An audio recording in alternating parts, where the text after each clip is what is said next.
In 2018, a young person of color was canvassing for Garrick McFadden, a political candidate in Phoenix. He was stopped by the police and detained for soliciting in a neighborhood that restricted salespersons. But were the police right detaining this person?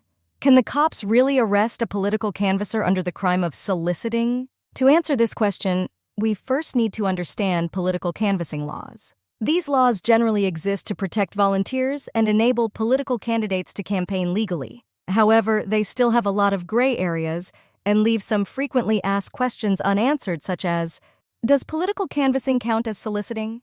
What are the laws regarding political canvassing on private property? And when is it illegal to canvass? So in this video, we're going to go through everything you should watch out for when mobilizing your volunteers to campaign. Some of these we bet you didn't know.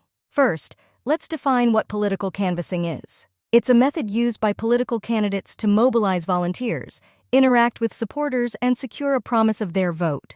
There's two common ways to canvass. The first way involves knocking on people's doors, also known as door-to-door canvassing, and trying to convince them to give you their vote. The other way is phone canvassing, where you try to garner their vote through calls and text. In this video, we will go in depth about door-to-door canvassing. We'll cover phone canvassing next week, so watch out for that video as well. Now, let's start with the main question.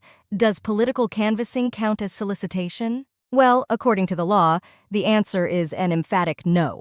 The First Amendment protects non-commercial speech. That includes discourse that does more than inform private economic decisions and provide information about costs of goods and services. And since political canvassing is neither of those things, your volunteers can safely go knocking on people's doors.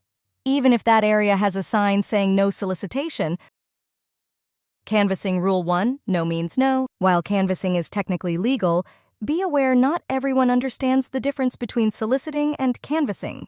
And if they insist that you are not welcome, you must leave their property immediately. Oh, and if they have a sign specifically saying no canvassing, you do not have the right to go knock on their door. But otherwise, as long as you're campaigning between 9 a.m. to 9 p.m. on all days of the week, you should be good to go. Rule 2, non-commercial advocates. One caveat you should watch out for is if your town council has added non-commercial advocates to their list of no peddlers or no solicitors. So, states such as California, Kansas, and Louisiana are all places where canvassing is seen as solicitation, and hence not allowed.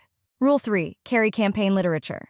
Make sure you carry campaign literature that carries the candidate's name and phone number. If not, carry some form of identification that shows you are working for a political party. This will avoid you being mistaken for a salesman if stopped by law enforcement. Rule 4, avoid mailboxes. Speaking of campaign literature, let's talk about leaflets. They allow your audience to keep a physical copy of your values, contact details, and may even help in voter persuasion.